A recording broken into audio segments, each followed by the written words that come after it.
There is nothing. Only warm primordial blackness. Your conscious ferments in it. No larger than a single grain of malt. You don't have to do anything anymore.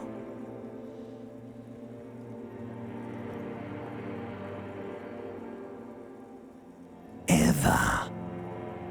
Never, ever.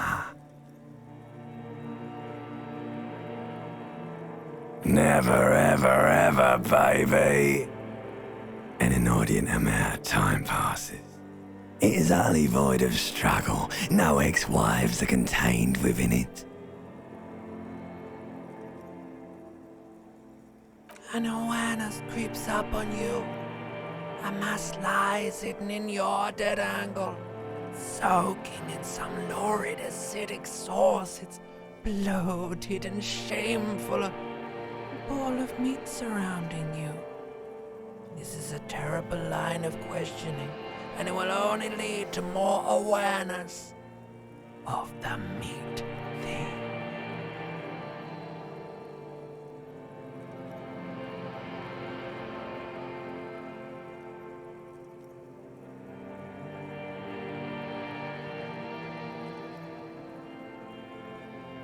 There, no ball of meat, no light in the formless nothing, just nice women.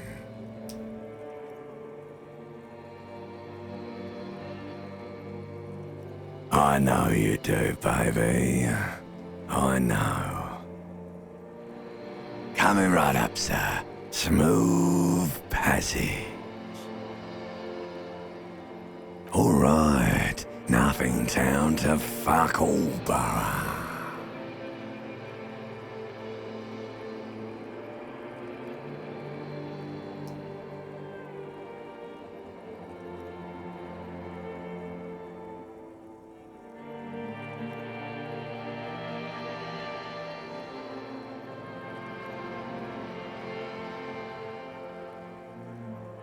Not you. Your days of giving a shit and being that type of animal are over.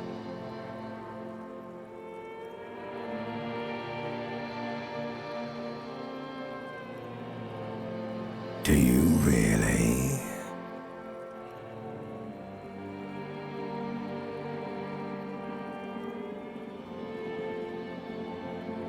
The song of death is sweet and endless.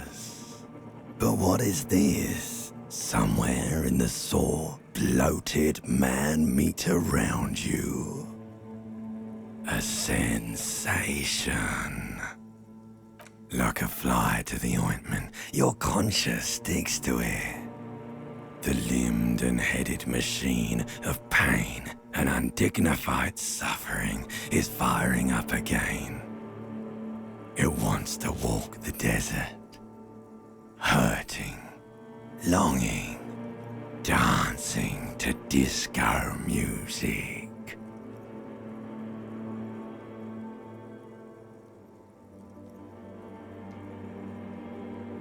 The stench of liquor rises from your mouth, and with it, an ungodly headache. A fiery streak penetrates your skull, trying to force your eyes open. It's a sound, a clarion call from hell. Somehow, you know what it is. A Caprice Canina motor carriage.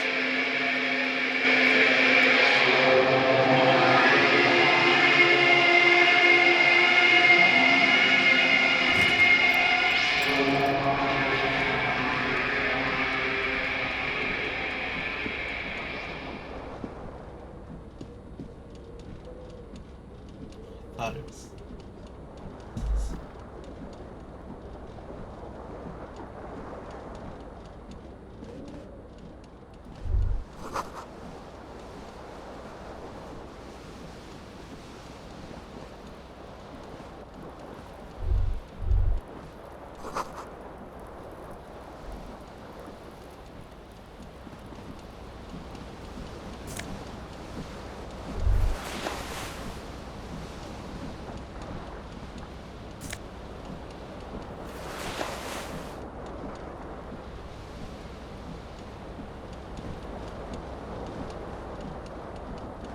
This fan has two chain pull switches. One ends in a tiny fan, the other in a light bulb. A truly horrific necktie has somehow attached itself to one of the blades. You reach out to grab the tie, but what's this? Diffuse, radiating chest pain. Doom comes over you. This is bad. Feels like sharp stones grinding in your chest and keeping you from moving. For quite a long time. Still ongoing. Now is a good time to start worrying. Finally, the pressure recedes. You find yourself covered in cold sweat and trying not to move, hoping it will keep you from dying. A terrible mistake. Turn the lights off immediately. You can practically feel the photons burning a hole in your brain. Your eyes burn with photosensitivity. It's not good. The blades come squeaking to a halt. It should be easier to reach the tie now.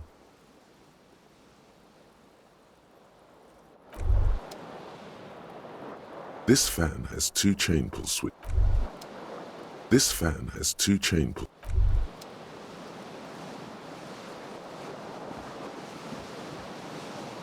You hear a jingle. Keys are clinking in the pocket of your flare-cut pants.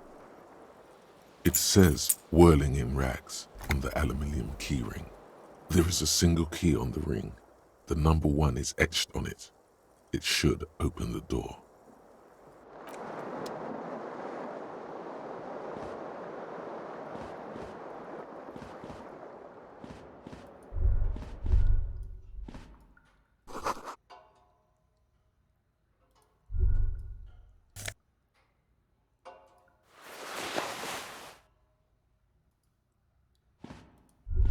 A mirror hangs above a bent and broken sink. In a fierce discharge of masculine energy, someone has ripped half the faucet off. Hot water sprays from the base and steam covers the mirror. You cannot see yourself, just the outline of a man. Suddenly, you realize you have no memory of the face that awaits you there, underneath the soft vapor.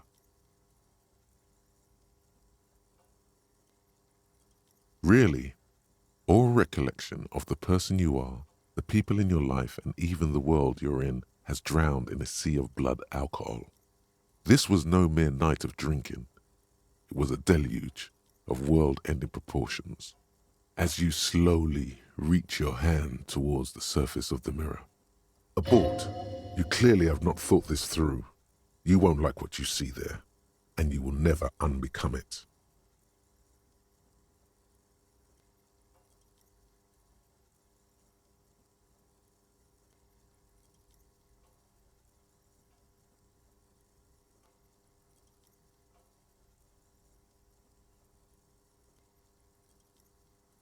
Yeah, there is definitely something wrong with it. Where to even begin? There is the bloatedness, then the swollenness. It's like there's an upholstery of alcohol underneath your skin.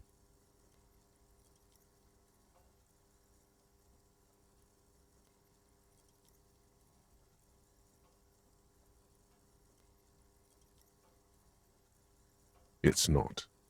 It's swollen and snail-like, wriggling between your fingers.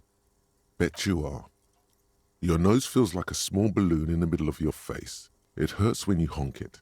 It doesn't behold. You have no idea who this thing is, do you?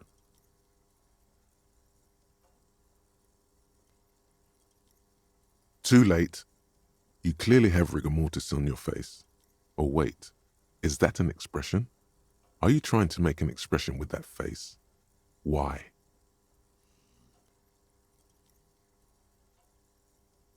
Please stop. It's horrible. You're scaring yourself.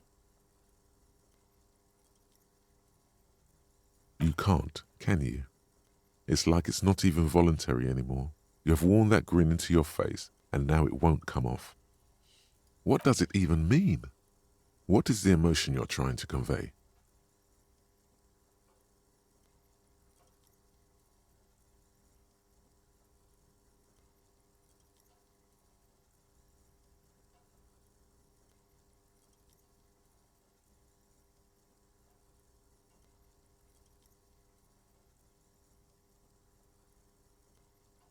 You should check yourself for a pulse, because from here it looks like a cadaverous spasm.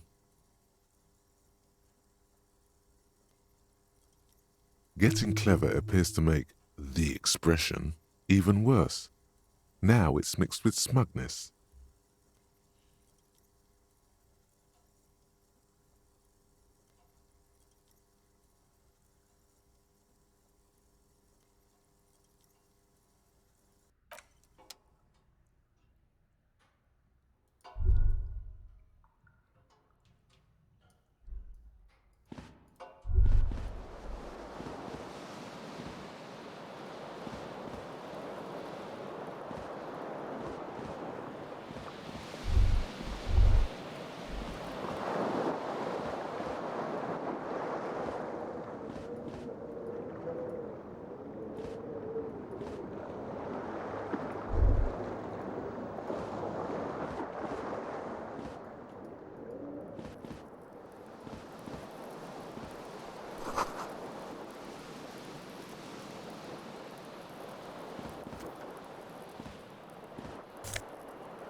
Hello, officer. The young woman raises a cigarette to her lips.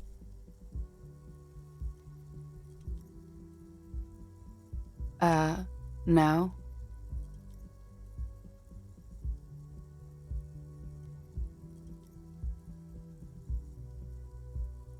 Because you're a police officer, sir.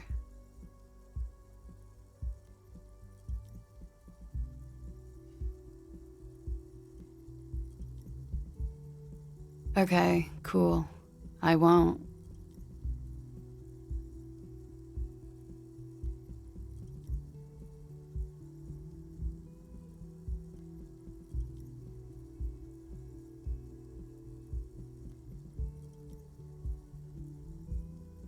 First, I have to ask, are you okay, sir? You look like you're about to throw up. Can I bring you something? She's right. Something wants to come out through your mouth, right in front of her, right here. It makes you put your hand on your stomach and swallow.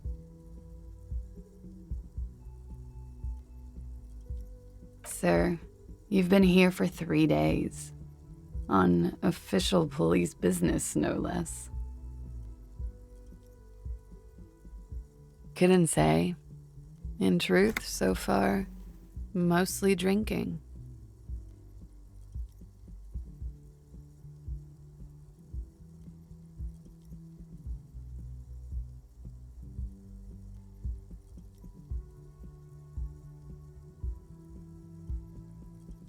Of course. Be careful, officer. They don't like the police around here. She looks back at you, a light glinting off her eyes. Goodbye.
You should totally sing karaoke here, the first chance you get.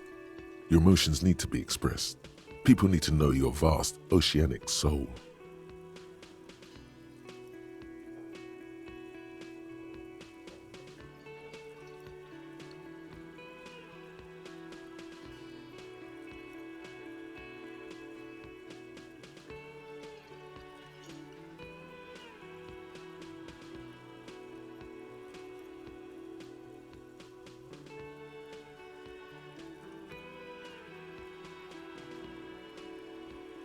Of course, at this point, precise measurements of your soul can only be performed from the outside.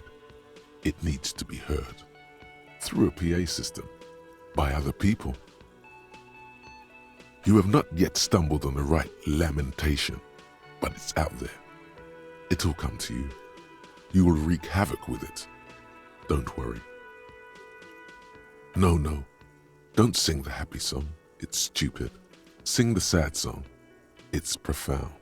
You have to find something tragic to sing first, though.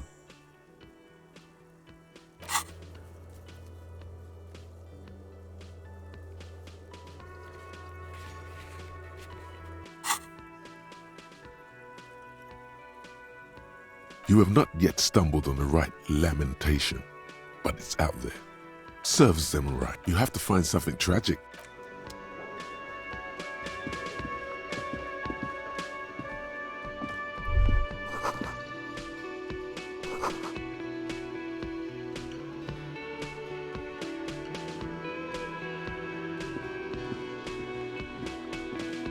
A man in his late 20s stands behind the counter, inspecting a stuffed seabird. As you approach, he gives you a sideways glance, then looks down again. That was disdain in his eyes.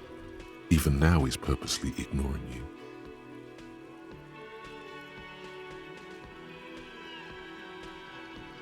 A competent work of taxidermy. The white and brown seabird lies among piles of coasters and drying mugs. One of its wings broken. The man is trying to mend it.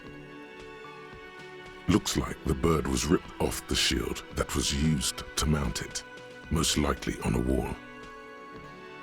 This is the Great Skua.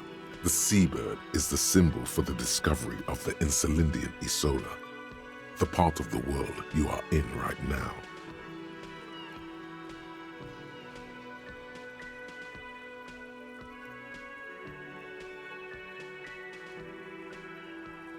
Look, your buddy is over there. Why don't you go and talk to him, okay? He pretends not to hear you, concentrating on the bird instead. Oh no, you're a hero. A real hero cop. Could the massive property damage upstairs have anything to do with this? Am I?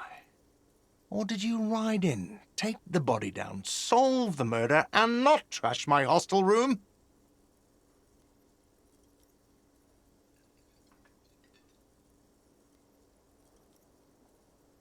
No, you see, actually, you didn't. You haven't done anything even remotely useful since you got here. No, I haven't seen you around. I'm not always here.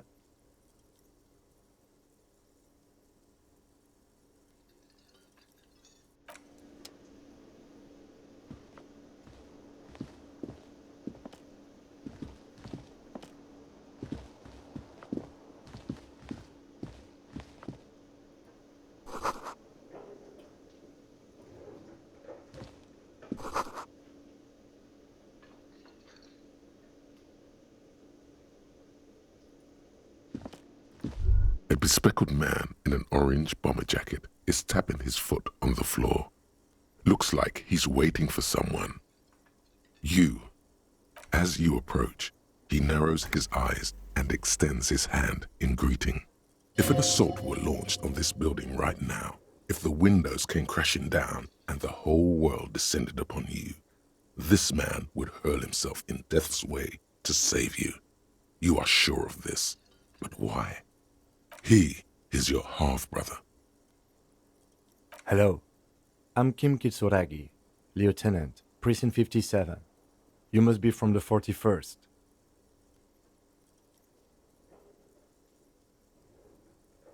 You realize he's waiting for your name.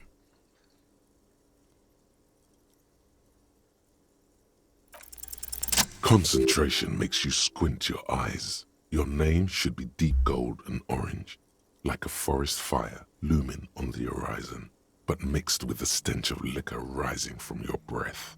You're 2 steps closer to it, but there are still many to go. Okay then. It looks like we had a little scheduling error on Sunday. Saturday too, actually. Have you had time to talk to the manager here? What he means is, he has been trying to meet up with you for 2 days, but you have been otherwise occupied.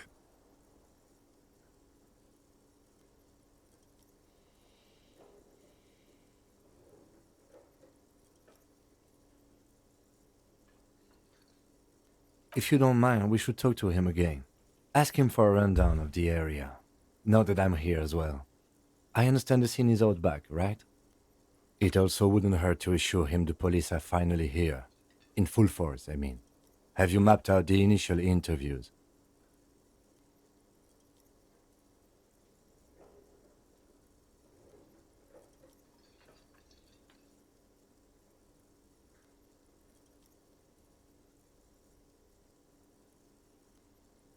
At the 57th, we like to prepare an initial list of persons of interest, and then just skim the surface.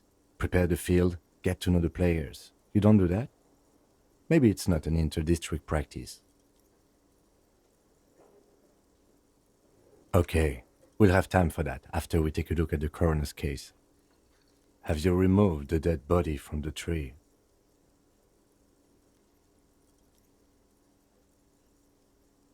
So, the body is still in the tree. This is the first time you detect a weariness in the lieutenant's voice. It is obvious he would have preferred for the body to no longer be in the tree. Where it has been hanging for 7 days straight. We should go there as soon as we are done talking to the owner. I was sent here to meet a detective from Precinct 41. You have the insignia of the Citizens Militia on your sleeve and on your back. I suppose you could be impersonating him. You could have gotten the insignia from the black market or forged it. But for now, I'm going to set those possibilities aside. I'm not from the Inspectorate General. Inspectorate General means internal affairs. What he's saying is he's not from the rat squad and isn't supposed to suspect such things. Yes, but I'm not them. I'm from criminal investigation. Yes. They're not just white rectangles. They bear a halogen watermark with the letters RCM and a pattern resembling the street grid of Revachol West. I would ask you to step into the headlights of my motor carriage, but again, it's none of my concern. I just need you to do your job.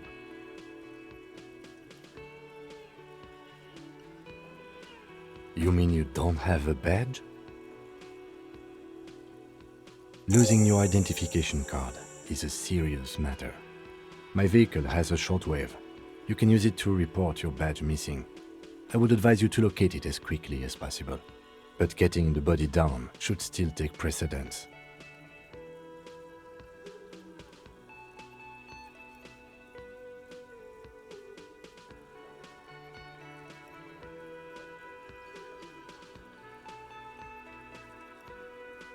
I can see you drank last night and the night before, and that you are still drunk now. But I have seen officers go through worse. Much worse. If you need something for your headache, there is a general store nearby. But as I said, the dead body should be our #1 concern. We all feel that way sometimes. There is no such thing as a police officer, I'm afraid. What remains is that there is a dead body in the tree. Someone has to figure out who put it there. And then, soon after, dead bodies would be dangling from all the trees.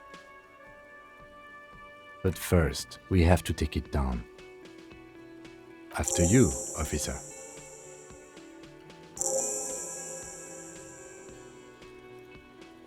Lieutenant Kitsuragi is now in your party.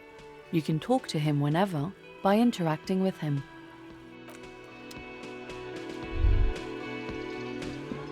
Hello, sweetie.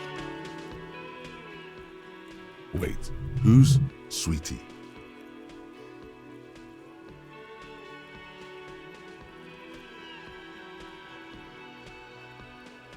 Why, you are, officer. You're a handsome man, officer, with your mustache and your chiseled jaw and that silly dimple on your chin.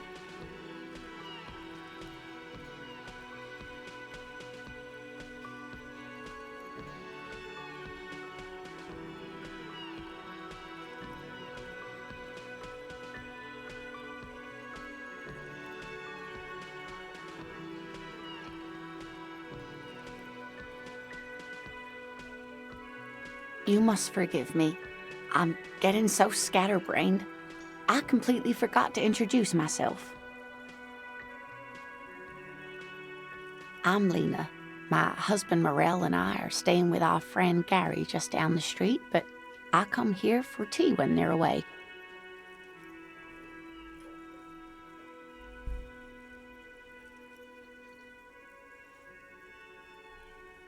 This Lena is wacky enough for the motley crew. Hire her on the spot.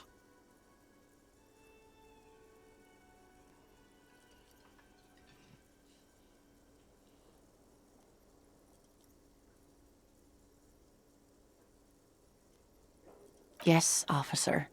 You look rather dazed. Like a stunned fox. But surely things can't be that bad. Oh my. You know where we are, right?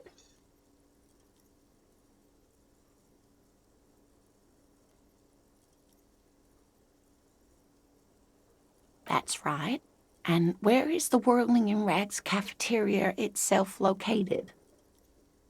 We're in the city of Revachol, dear.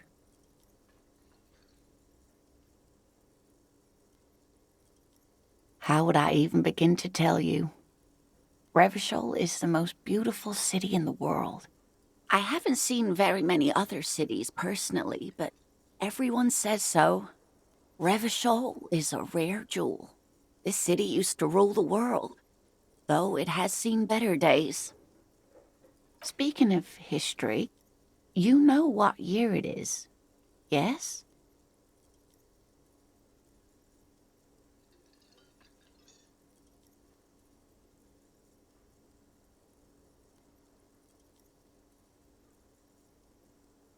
Perhaps, dear, perhaps. But for now, it's just the spring of 51. The lieutenant studies you, rubbing his chin.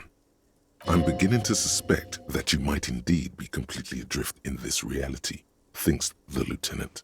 How can it be that bad? Never mind. We're in this now. I can tell that this is taxing for you, so I'll just ask one more question. What regime are we living under? What mode of government?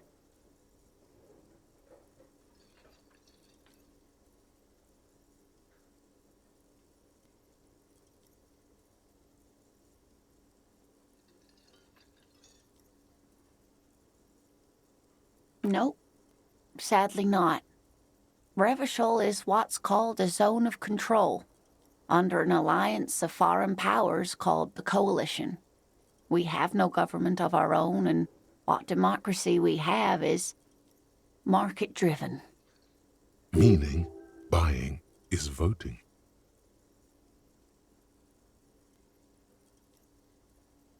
Oh dear, this is troubling.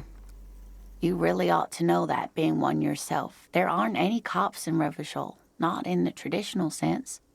The status of law enforcement has been a complicated matter since the revolution. But we should stop for today, sweetie. You look like you need a break. Besides, I'm not the best person to explain the big things to anyone. She's scared now.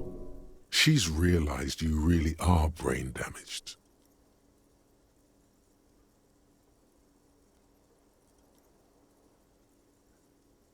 A defeat, I'm afraid. The people of this archipelago tried to build something new, something different. The rest of the world didn't like it, so they came and ended it. This was 42 years ago.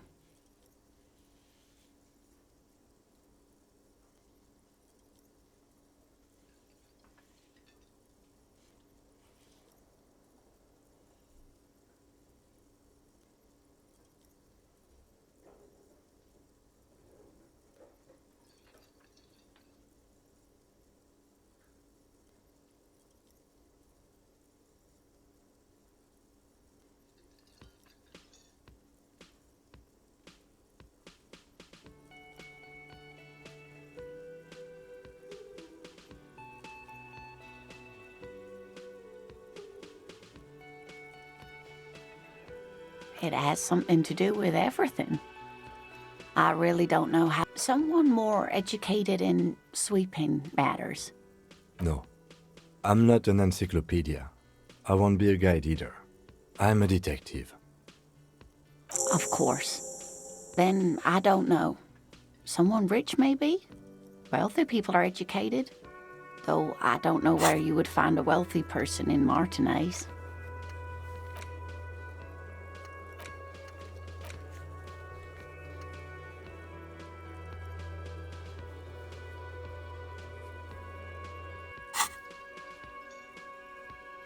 Of course, dear. Good luck with your case.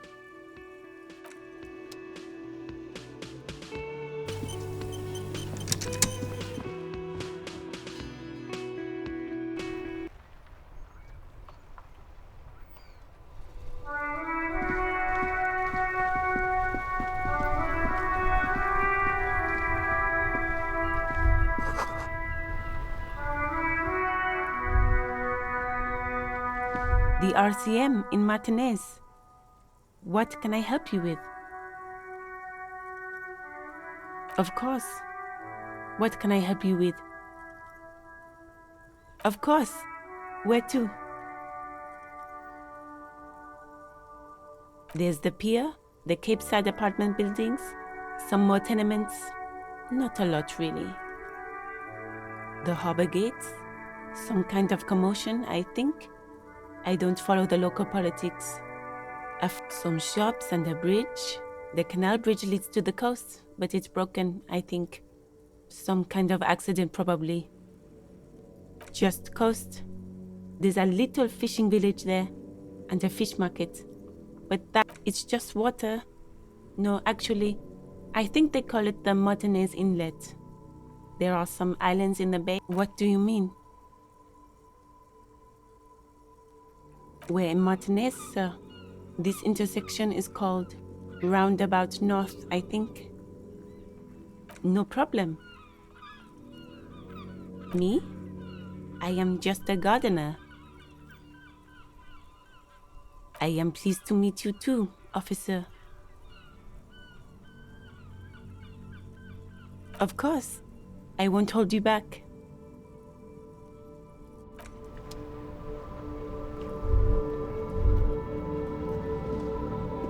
Hello again, officer.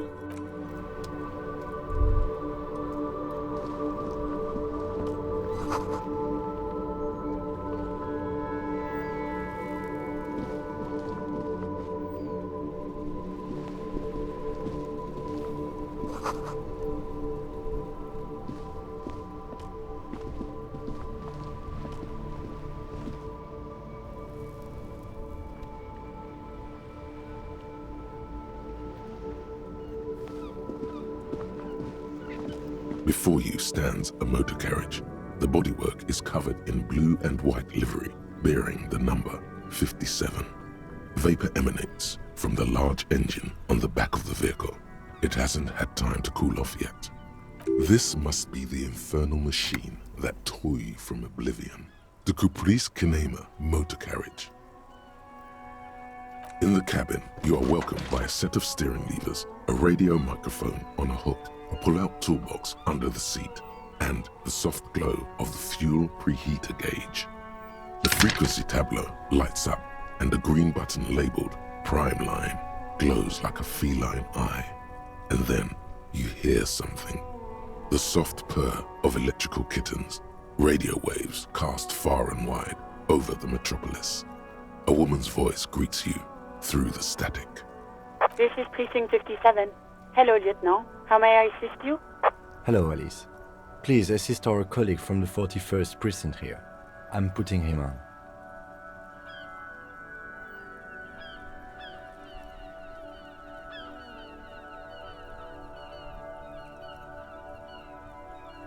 This is Officer Alice Demetri, Precinct 57. How may I assist you?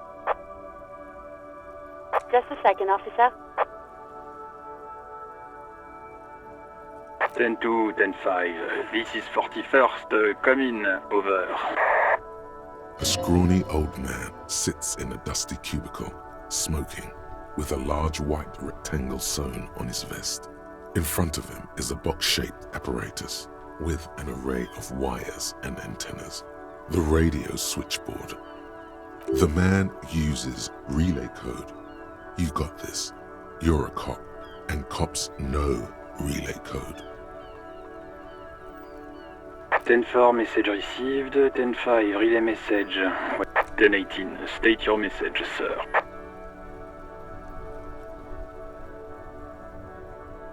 10-9, over. 10-4, message received. This is a very serious situation. I need to 10-22 the captain. Over. Is it him? What does he want? Says he lost his badge and needs to report it. He what? He lost his badge? Who lost his badge?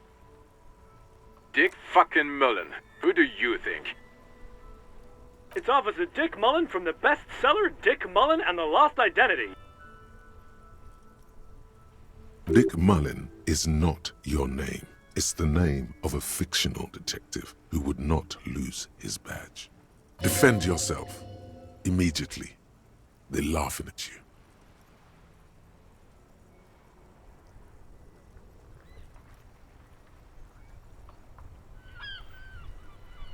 He says this has probably happened to other policemen before him and laughs sarcastically. Oh goddamn it! Is he fucking kidding? The whole station's gonna be dicked for this.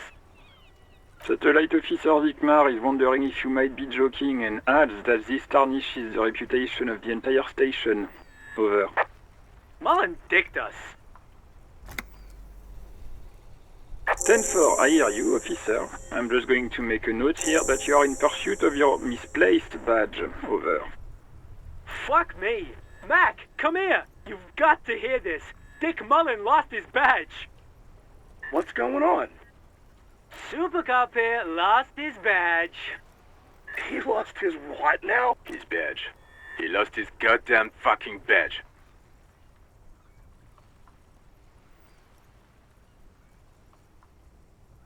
He asks you to please stop saying he lost his badge. Why? Did he find it? Sergeant Person was wondering if you found your badge yet. You don't have a comeback. Sorry. It's hard to think like this. He's not replying. Looks like he's still looking for it. 10-9, come again. I didn't get that. Over. New heights even for Captain Sober. Ask him. Ask him if he's lost his gun, too. Sergeant Person wants to know if you Check your pockets. Check your... Holy fuck. You don't know where it is, do you? Okay, it's gone. Your gun is most definitely gone. 10-9, come in, officer. Did you get my question? We were wondering about your gun. Over. Even before you can get the words out, everything gets scrambled in your brain. He says he didn't lose his gun. Or his phone, whatever that means. Ask him to describe it. His gun. Not his fun. Just the gun will do. Satellite Officer McLean requests a description of your weapon. Over.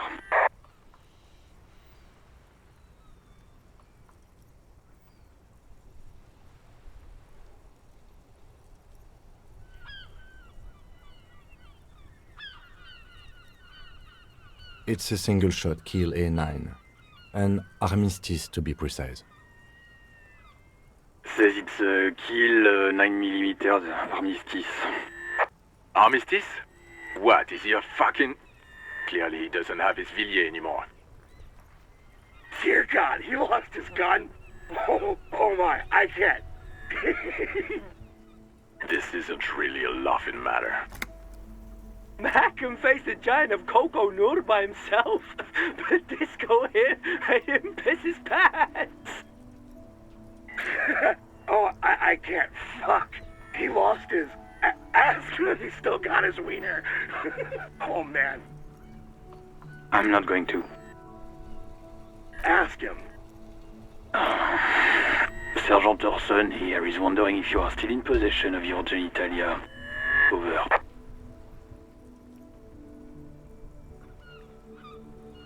That's a negative. Not going to say that. What's he saying?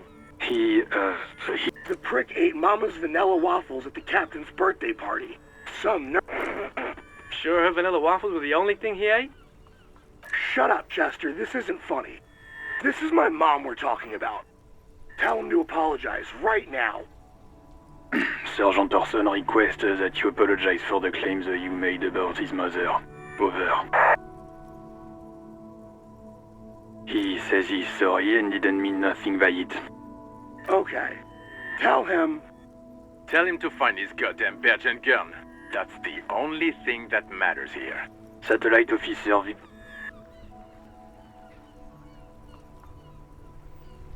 10-4, affirmative. Officer is in pursuit of his firearm. Oh, God, Officer, do you need further assistance? Over. Okay. Wait. Before you say anything stupid, think it through. Be smart about this. Ask if he's there alone. 10-4, sir, I'm not hearing your question.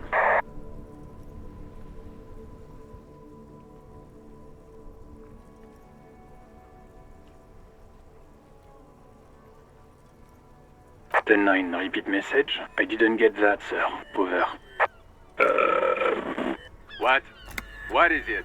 What can he possibly still want from us? He seems intoxicated and keeps asking me to call him by his name. Mullen's drunk and emotionally aggressive. That's new. Wrap it up. Don't indulge in his drunken antics.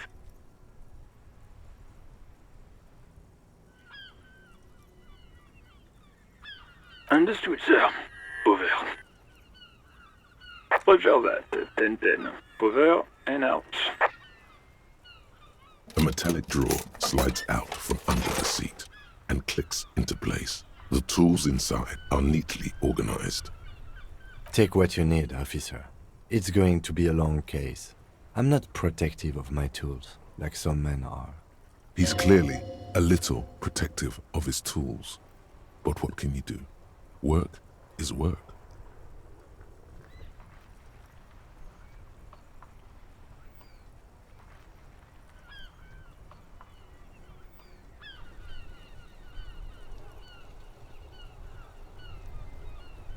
The pry bar feels nice and useful for opening all. The handles are locked. It's robust, weatherproof, and well made. Police issue, blue. Lets you see things in the dark you would otherwise miss. The pull-out toolbox slides back into its nest. Preheater gauge casts a warm glow on the steering levers. As you tap on the gauge, the indicator pin jerks as if startled. It's in the large orange sector, indicating the engine is warm. Next to the gauge is a red switch labeled heat. There's no use pressing the heat button. It won't start without the ignition key. Translation. We're not going anywhere right now. Alternative translation. Don't even think you can drive my MC.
traveler.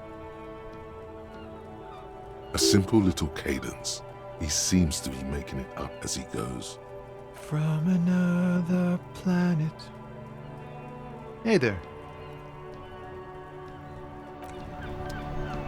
Back already? It's the jam, my man. It's a traffic jam for the ages. Harbor gates up the street are shut tight. No explanation given. Workers on strike, scabs agitating, an all-around clusterfuck. Meanwhile, we're all stuck here in long-haul limbo for days upon days upon days. Upon days.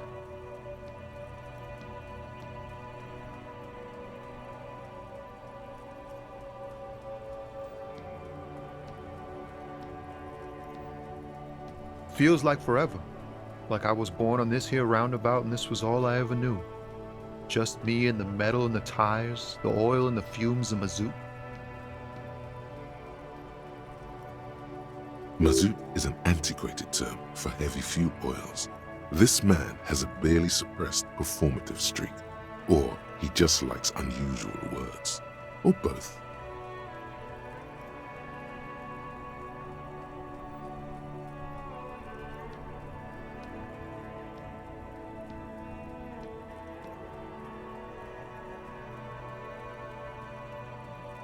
Yeah, imagine. It's been a whole week already. So tell me, what do you need?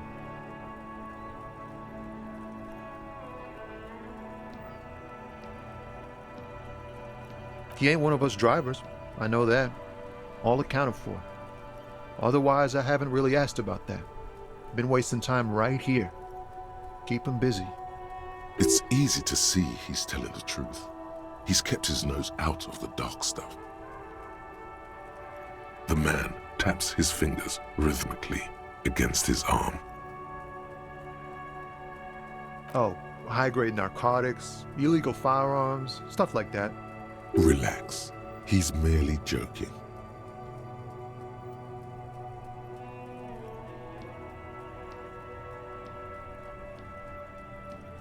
Can't even get a few jokes past you, my man.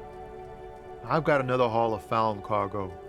Mostly sporting goods, tracksuits, and that kind of thing. They usually get shipped to Grad and the Occident, though we've been making headway in the Il Moran market lately.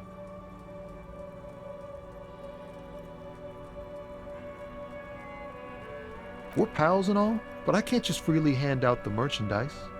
The bosses won't be happy. The man taps his fingers rhythmically against his arm. Don't be a stranger.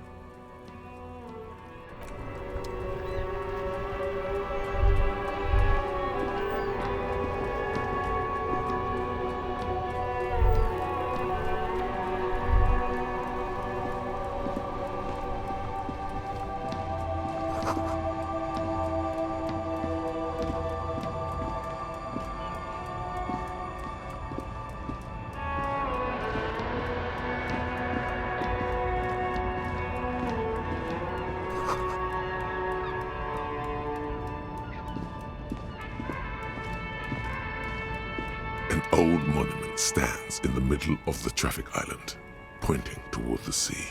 It looks as if it's been reassembled piece by piece, secured and mounted in the air with the aid of numerous ropes and rods. A silver plaque on the statue's pedestal reads, "I am Philip III, the Squanderer, the greatest of the Philippian kings of Revachol, son of Philip II, the opulent, father of Philip IV, the insane."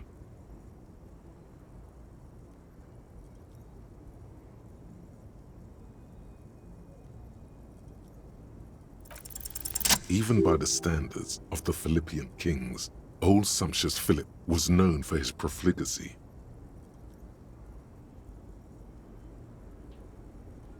Well, he blew through the whole national treasury, starting the decline of one of the penultimate century's greatest superpowers, the suzerain of Revachol.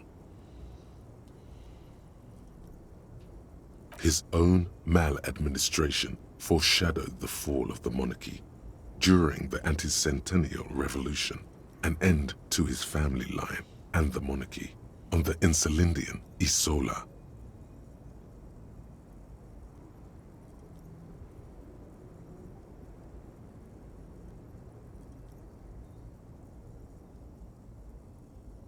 Stories have it that he had his bedroom converted into a treasure chamber, where he stored unfathomable wealth. Kruger, he called it the Sol Aurum. It was obscene. There were whispers he slept on a huge pile of gold-dipped feathers, like some obese dragon, instead of a bed, like a normal person.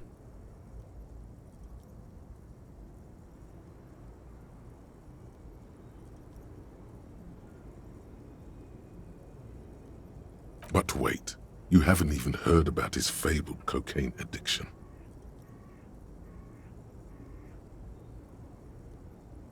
You see, old Philippe wasn't just good at squandering the national treasury on gold and ceremonial weaponry, he was also a prodigious snorter of nose candy. Not just any nose candy, though. We're talking Royal Philippian Blow, allegedly twice as potent as the stuff you find nowadays, and purple. Philippian cocaine was purple.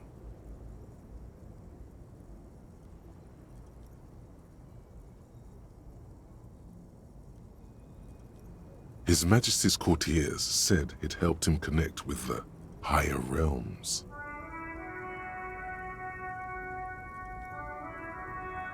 Beneath the cold waters of the Insulindian Bay, thrown there by the revolutionaries after they cleaned out the royal mausoleum. The original was blown apart by communards, then further damaged during the landing of the coalition's airships during the turn-of-the-century revolution, when Martinez was leveled. Most historians think the coalition's hasty landing may have ultimately saved the statue. If the communards had more time, they would have reduced it up to even finer pieces. Some years ago, a group of liberal, artistically inclined individuals, designers mostly, thought it would be ironic to restore the statue of the most wasteful ruler of Revachol in the poorest part of the city. The statue is supposed to capture the moment it was blown apart, like an instant frozen in time, a rare butterfly trapped in amber, floating on a sea of shit. People in Martinez tend to disagree, as do many prominent art critics and thought leaders with more nuanced social awareness than the young ironists. Philip III, the squanderer, however, with his bronze face up in the air, doesn't seem concerned about what the hoi polloi think of him in death. Not that he ever did in life either.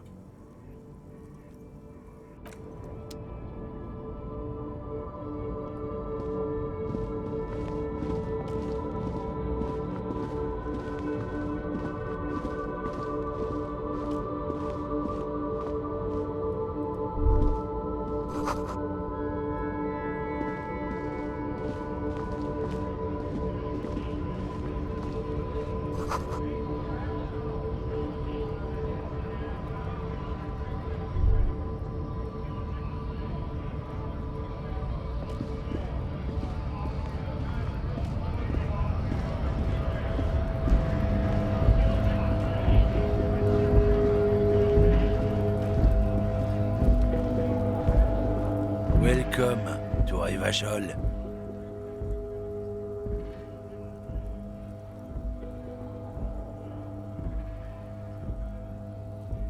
Don't you welcome to Revachol me.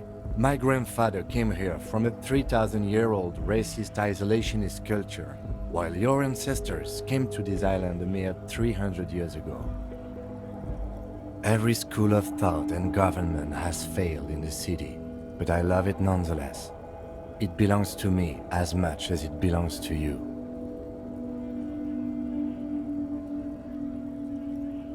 It's men like you who keep Revachol divided, making it that much harder for everyone to climb out of this post-war limbo.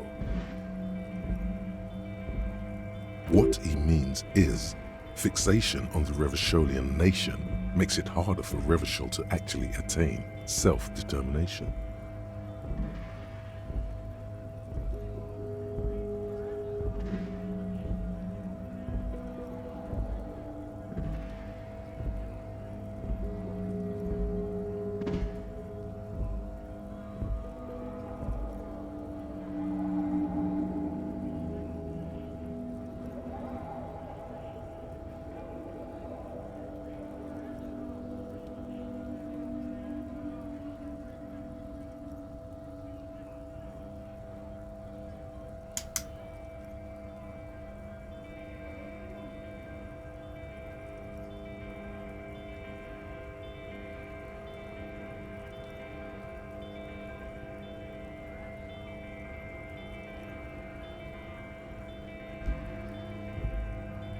Come on, man. I just said welcome to Revachol. It's a lorry driver thing. I know exactly what you meant. You think my kind doesn't belong here, that I should watch myself and behave. But you see, I'm an officer of the RCN. It's actually my job to make sure you behave. I would advise you to remember that. Silence. The air between them becomes tense. Your partner needs backup. Now's your moment to shine.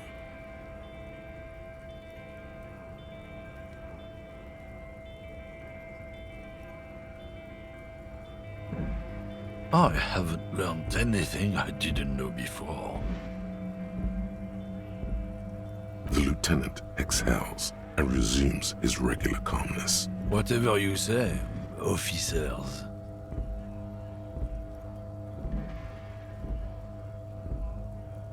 Oh, not much anymore. I'm here to pick up some cargo, but the dock workers are on strike, so it's a sit and wait on your ass situation.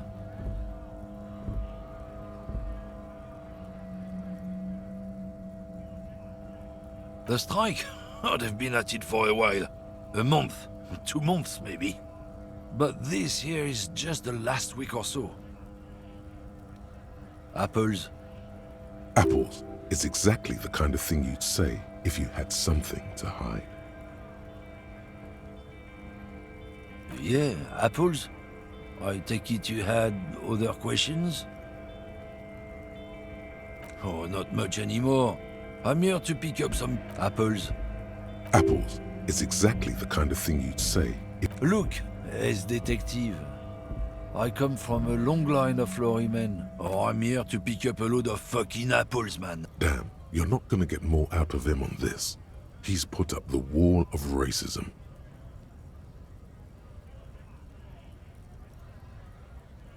Oh yeah, they're a big deal. My great-grandfather was a carter, had a royal license and everything. We've tried to hold on to our privileges. Sure fucking is.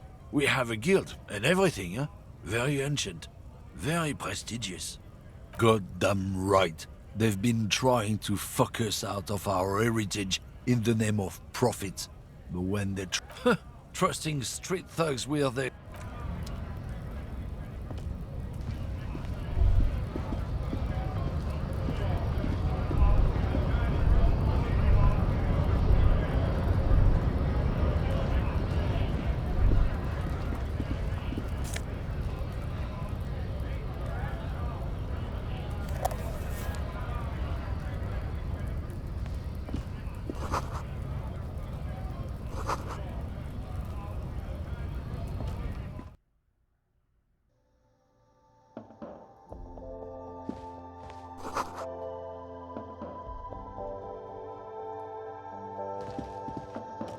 Welcome to Frit. Feel free to look around or something. Everything is out on the shelves.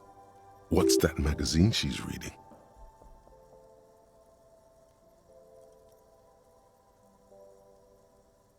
You mean this? This is Pop Stars. It's got, like, famous people in it. It's not for sale.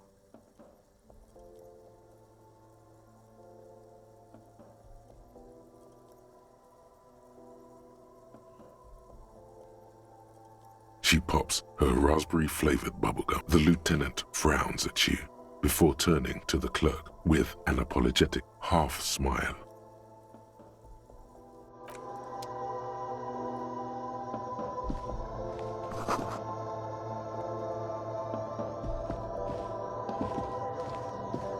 The tear machine stands in the corner.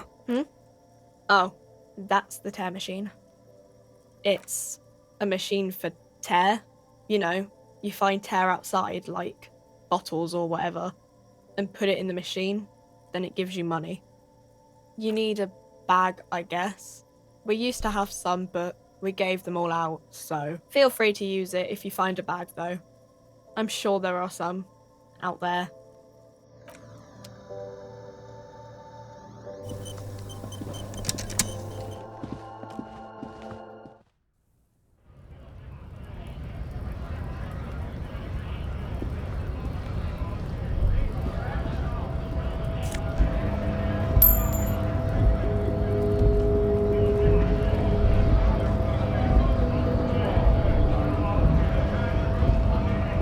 Bastards! We have a right to work! Hold up and stay frosty, everyone. Cops are here. You here to fuck with us? Beat the honest worker down.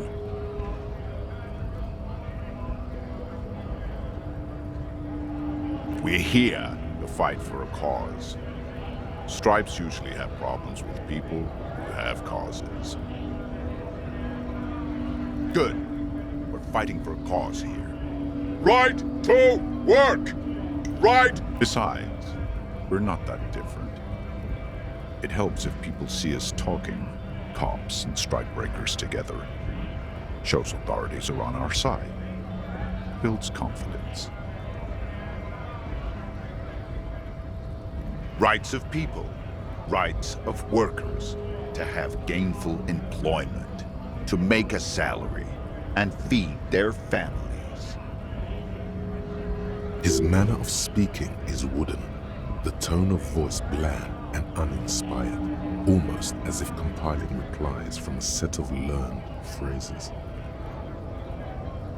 Maybe you should ask them the questions, like why we're not allowed to make a living here. Shame on! We have families to feed, you piece of shit.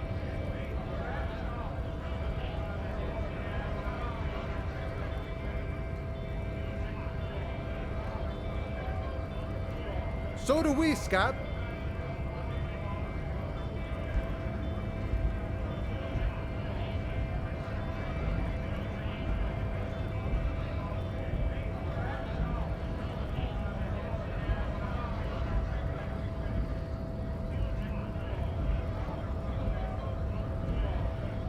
Have fun.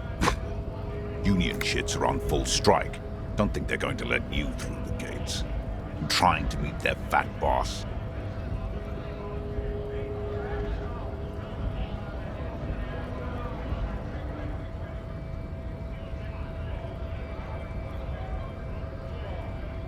I know nothing about a murder. Wouldn't put it past these harbor bugs. They'd do anything to stay alive. Right to work! It's shameful. Cops doing nothing. You should bring backup, open up the gates for us. Blockading gainful employment for workers is a crime. We are not picking a side in this just yet, sir. Pity. Let us work!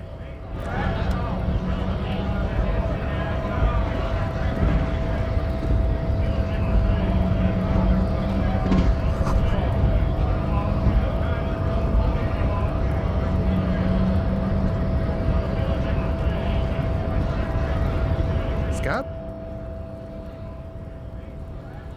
You're hazy on the notion of a scab. Smells like politics, though. Maybe it's got something to do with the flask he reaches for from time to time. Good one, officer. Don't worry. We here have solidarity with the RCM.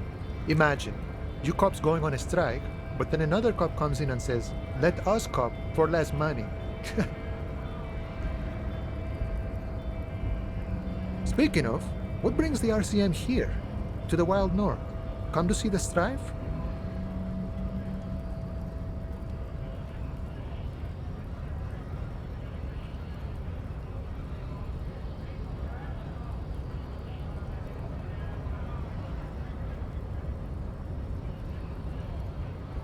My friend, I respect the right to roam. The open range awaits. I don't operate in that capacity. I'm not a granter of passage. The passage grants itself.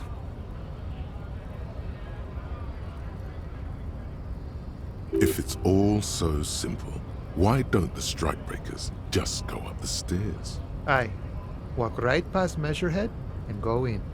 Yeah, the 2.5 meter tall Semini Supremus is there. Walk right past him, then press the button to unlock the door, then go past him again, and you enter the arbor through the office. Está. Don't worry, I'm sure it's not completely impossible. For example, you could best Measurehead in a physical confrontation, or you could convert to a Semini Supremacist worldview. Or,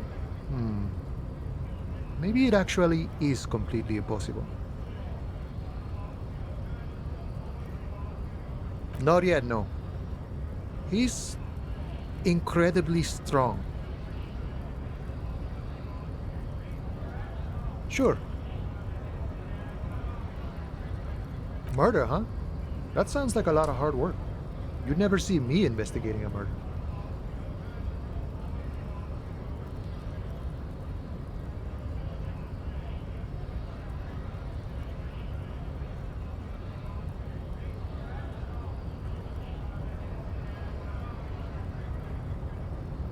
That's okay. I have no idea what I'm doing either. I don't even know what day it is. Don't tell me. It's a better day that way.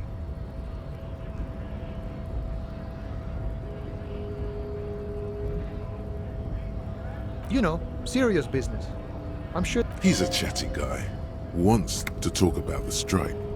Return once you've met the union boss.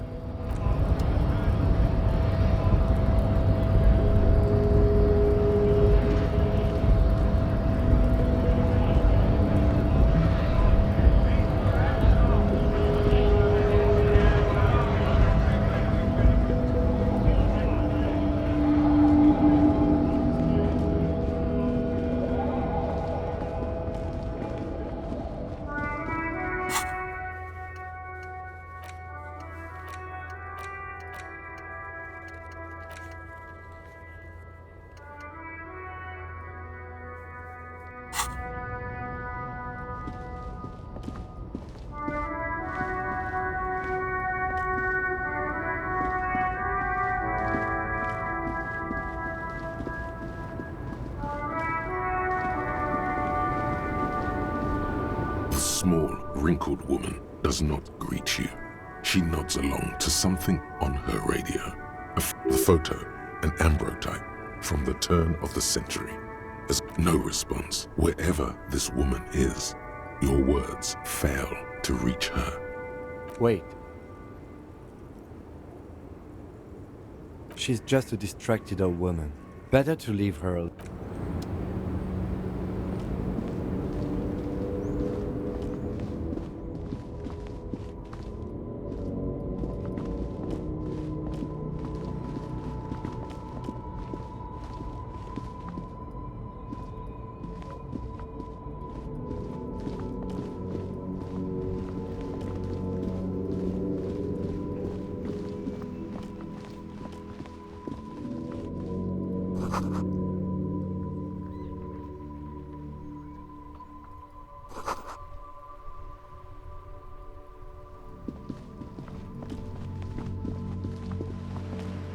Hello, sir.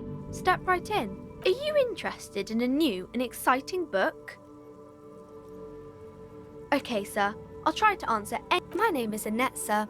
My mum, her name is Plaisance. She owns the store. She's inside minding the register or organising the stock. Feel free to step in and browse our wares.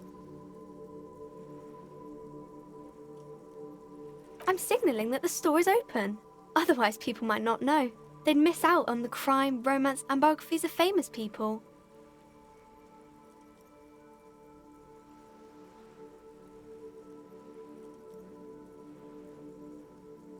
Oh no, sir. I'm happy to help Mum by luring in customers. Besides, I have some hot juice in my vacuum bottle to keep warm.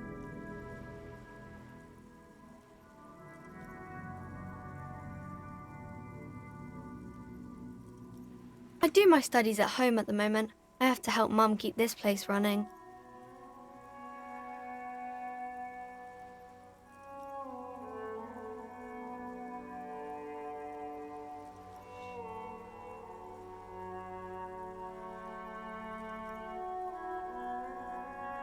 School?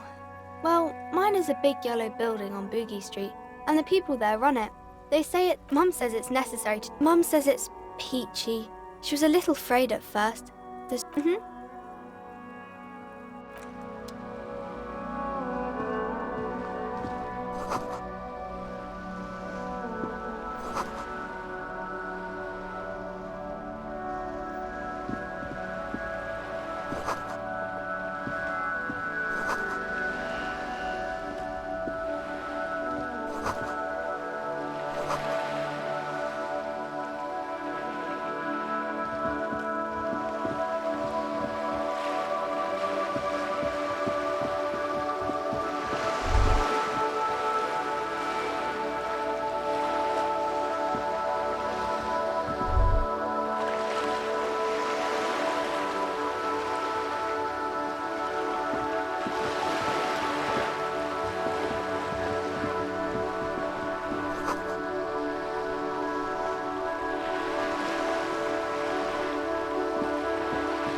Have you no shame?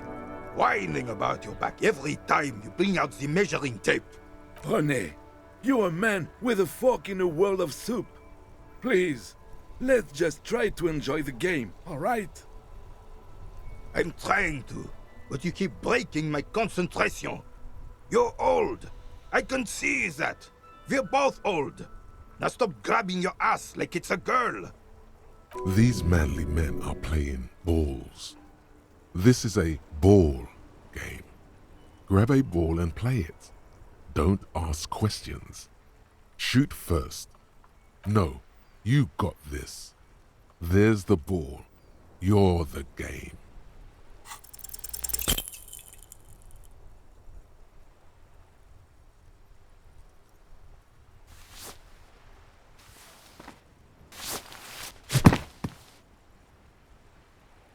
This felt wrong.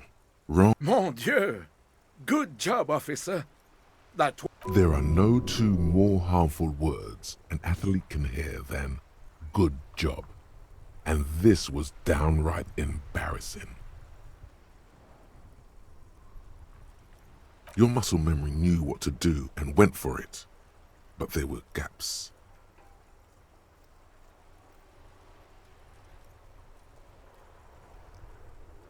It felt like you were going for a thrust or a lunge. There was definitely gonna be jumping. Maybe you scored a point, but this... What are you talking about? How are you ever going to get the officer's shit off your nose, Gaston? Or even climb out of his ass?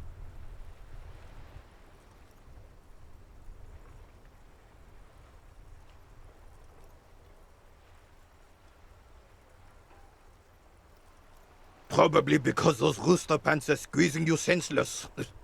Whatever happened to practical, durable, Revachol made? Now, what can I do for you? Yes, officer. What do we need from this gentleman?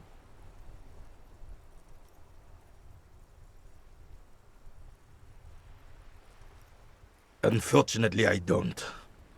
Unlike most of the locals, I have no qualms about assisting law enforcement, but this affair has passed me by completely.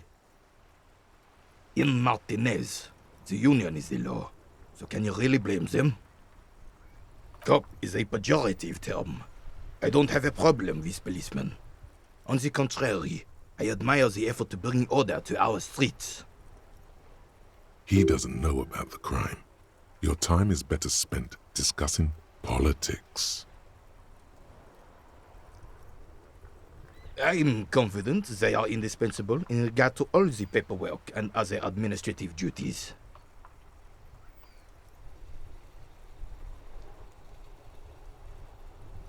I know the kind. Gaston here is the same. A weather vane. Never stood up for anything in his life either. Oh, René. If you only knew life beyond confrontations, conflict, and extremities.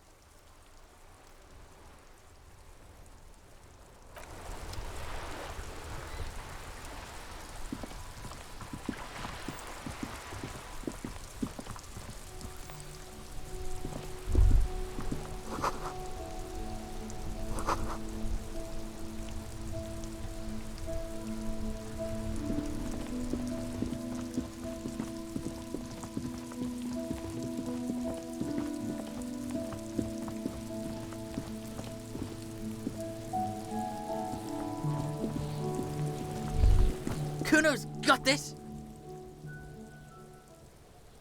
If there ever was such a thing as an ugly kid, then this is it. He's almost exquisite in his ugliness, like a gremlin. Oh yeah, nappa gumpy, Kuno!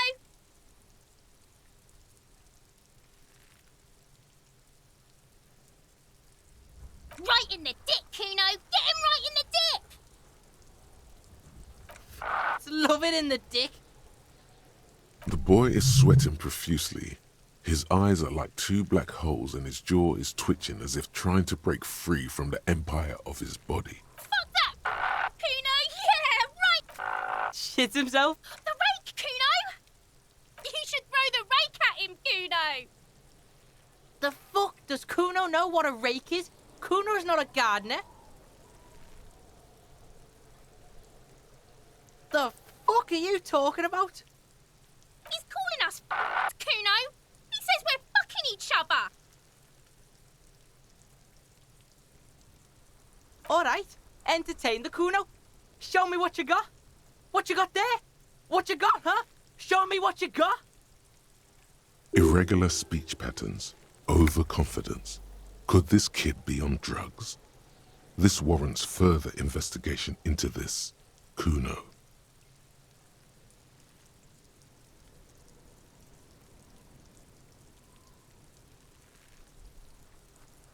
Shitload pig.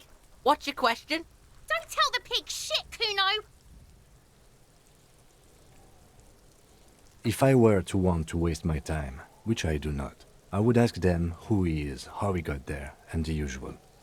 The usual being, have you seen anything out of the ordinary?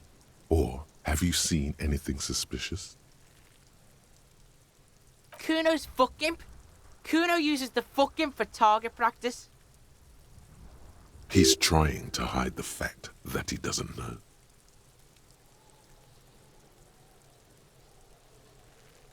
Kuno knows what you meant. Kuno's not a snitch, that's all. Trying to make Kuno sing into the popo phone. Just a couple of pigs. Yeah, you tell the... Looks like you're a fagari now, whatever that means. The suspicious question doesn't really work in antagonistic situations. You're testing Kuno's patience. Get lost,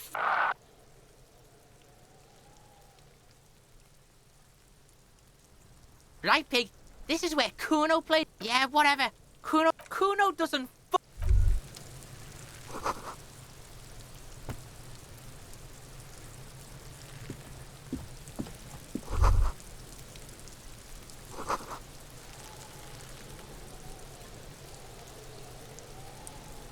The corpse looks at you with bulging white. You seem to be holding your breath. A cargo belt twists his neck at an unnatural angle. The body below appears stiff. It's letting out an ungodly rot. The smell seeps in, even through your clenched nostrils.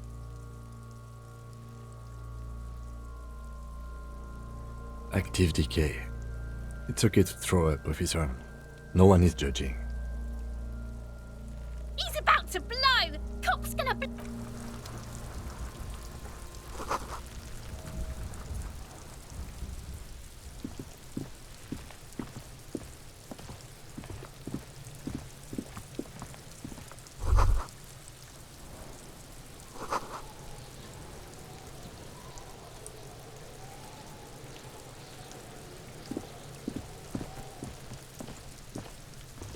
Kuno, the pig's getting pretty close to me. Looks like it's time for me to go, Kuno. Pig's come to take me in. I'm going away for a... What's going on there? Fuck are you trying to pull, pig?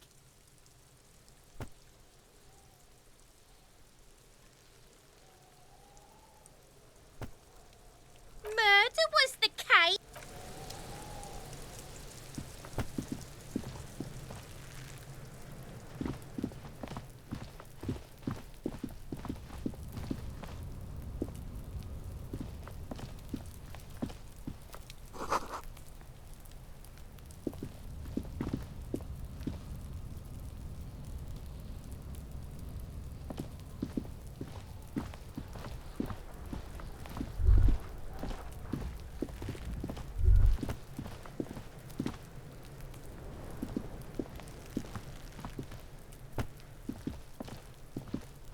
There are several footprints in the mud, left by work boots.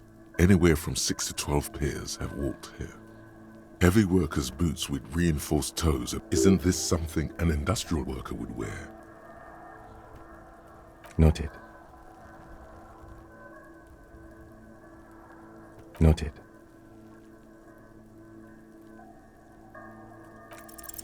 Maybe more than 12. No. 8 pairs of boots have shuffled back and forth in the mud. 1. Standard work boot, steel reinforced toes, number 46. 2. Standard work boot, steel reinforced toes, number 44.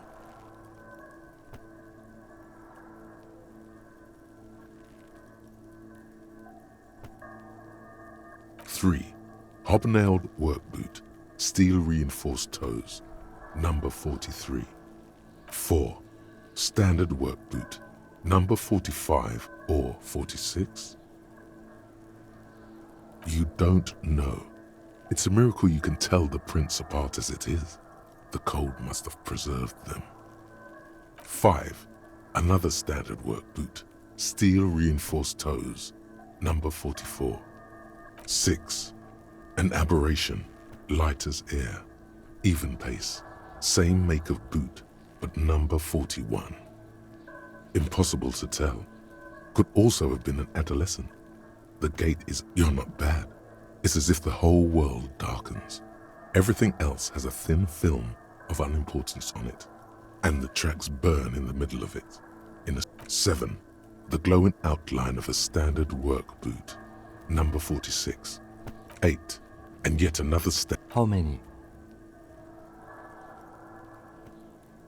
I was pretty off then. I counted 20.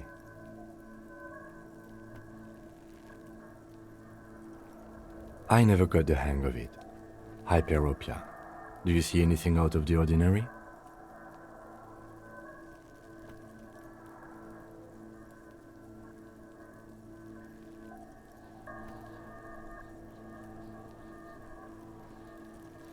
A woman or a kid? Understood. Anything else? 200? Could it be the combined? He might be right. 200 kilograms of living weight is unlikely. Possibly, yes. But why?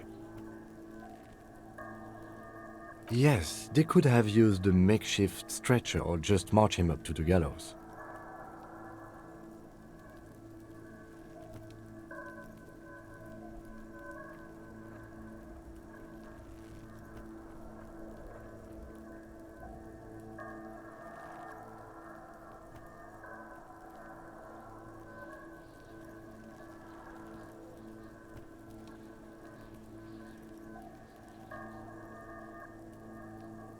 You have a point there. Anyway, it's something to consider. A woman or a kid? Okay. How do you know? He knows it's hard to discern sex from a person's gait.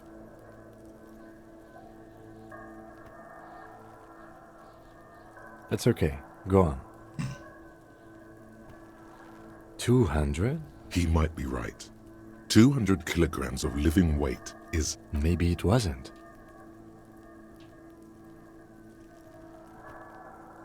It could have been, but if it was, I do. But why? There are 8 pairs of... Interesting. Someone operating a workbench with a pedal? Like a joiner at the harbor. Or maybe a drummer?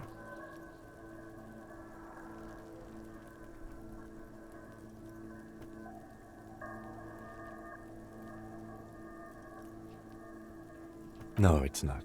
Perhaps it could be... He doesn't... We should keep our eyes open around the traffic jam. See whether anyone strikes out as a potential suspect. Seems prudent, no?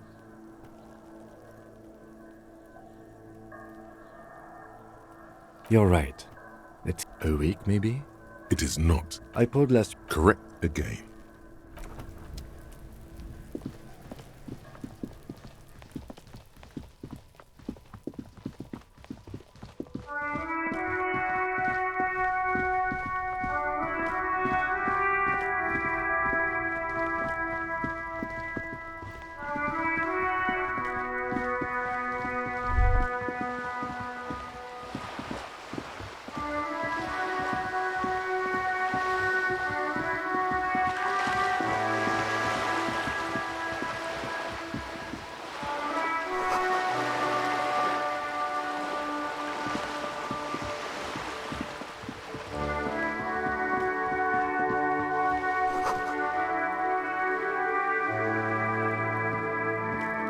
The streets will flow red once more. A great... The streets will not flow red with anything. I'm Cindy the fucking Skull. What else do you want to know?